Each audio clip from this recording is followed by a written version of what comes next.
orang tuh suka nggak sadar kalau satu kalimat mereka di media sosial itu bisa nyisain luka yang lama banget di hati orang. Emang sih lukanya tuh nggak bentuk di kulit, tapi lukanya tuh ada di hati. Cyberbullying itu bukan cuma candaan, tapi kalimat kayak, lo gendutan ya? Atau, gak heran gak punya temen. Itu bisa bikin orang ngerasa gak berharga. Di dunia maya, kita tuh sering banget ngerasa aman buat ngomong apa aja. Padahal di balik layar ada orang yang beneran ngerasa kecil karena kata-kata itu. Dan yang sering lupa, efeknya bisa sampai ke psikologis. Orang yang dibully bisa jadi cemas, overthinking, bahkan bisa jadi trauma. Ada yang mulai menarik diri dan ngerasa gak pantas buat disayang. Aku pernah lihat temanku nangis gara-gara dikata-katain di komentar postingannya. Awalnya sih bilangnya bercanda ya, tapi lama-lama banyak banget orang-orang yang ngikut dan itu udah gak lucu lagi. Itu namanya bystander effect. Kita tahu ada yang salah, tapi kita diem aja. Padahal diem juga bisa berarti kita setuju. Dari sisi psikologi, itu tuh bisa bikin korban ngerasa makin terisolasi. Karena nggak cuma ngerasa dibully, tapi dia juga ngerasa nggak ada yang bela dia. Dan pelaku bullying juga kadang punya alasan psikologis. Mereka mungkin pernah disakiti atau pengen ngerasa berkuasa, tapi itu nggak bisa dijadikan pembenaran.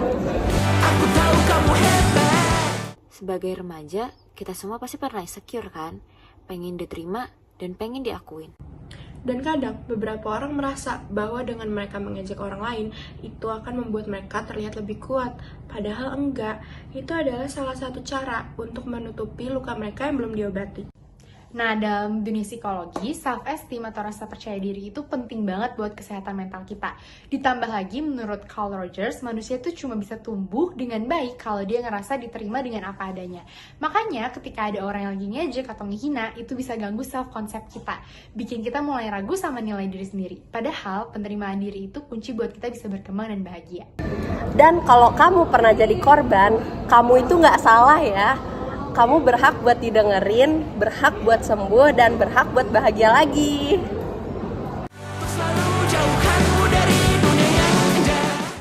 Kalau kamu lihat ada teman kamu dibully, jangan cuma diem ya, bantuin. Walaupun kamu cuma ngomong stop, tapi itu bisa berarti banget. Kalau kamu ngerasa pernah nyakitin orang lewat chat, berhenti, minta maaf, belajar dari situ. Jadi, kalau kamu pernah ngerasa hancur karena kata-kata orang, ingat pendapat mereka nggak nentuin nilai dirimu. Dan kalau kamu ngerasa nggak kuat, kamu bisa cari bantuan, cerita ke orang yang kamu percaya, atau ke konselor sekolah. Dan itu bukan tanda lemah, itu tanda kamu mau sembuh. Karena setiap kata tuh punya kekuatan. Bisa nyembuhin. Atau nyakitin. Dan pilihan itu ada di kita semua.